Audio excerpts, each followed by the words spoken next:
लूत हारान का बेटा था और हारान अब्राहम का भाई था। लूत अब्राहम का भतीजा और उसका हमसफर भी कहलाता है। लूत ने अब्राहम के साथ बहुत वक्त गुजारा और फिर सदूम और अमूरा में चला गया। ये भी मालदार शख्स था। इसके और अब्राहम के चरवाहों में लड़ाई हुई और अब्राहम ने कहा कि हम में झगड़ा ना हो, इसलिए हमें अलग हो जाना चाहिए। लूत ने सदूम और अमूरा के इलाके को पसंद किया और वहां चला गया। वहां के लोगों का गुनाह संगीन था, जिसकी वजह से खुदा उनसे नाराज हुआ और उन्हें सजा देने के लिए उतरा। मगर अब्राहम ने लूत और उसके घराने के लिए शफात की। खुदा के फरिश्तों ने लूत और उसकी बीवी और उसकी बेटियों को उस इलाके से निकालकर दूसरे इलाके में भेज दिया और उसके बाद सदूम और अमूरा के इलाके को जला दिया गया।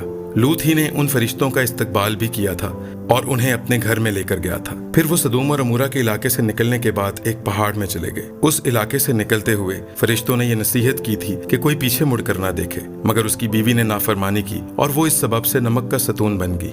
लूत और उसकी दोनों बेटियां एक गार में थे। उनकी बेटियों ने उसे मैं पिलाई, इस सोच से कि उनके बाप की नस्ल जमीन पर खत्म ना हो जाए, और इसके लिए वो उससे हम आगोश हुई। मगर लूत को ये बात मालूम न थी। उनसे 2 बेटे पैदा हुए, एक का नाम मोआब और दूसरे का बिन अम्मी था, जिनसे खुदा नाराज हुआ। लूत का जिक्र हमें पुराने अहदनामे में ज्यादा नहीं मिलता, मगर हमारे खुदावंद यीशु मसीह ने लूका की इंजील उसके 17वें बाब में इसका जिक्र किया है, और मुकद्दस पतरस भी उन्हें रास्तबाज लूत कहते हैं। यहाँ तक कि संगीन गुनाह और आलूदा माहौल में रहने के बावजूद भी उनमें गुनाह नहीं था। हम भी अपने माहौल को खुद पर असरअंदाज न होने दें, बल्कि रास्तबाजी से जिंदगी बसर करें।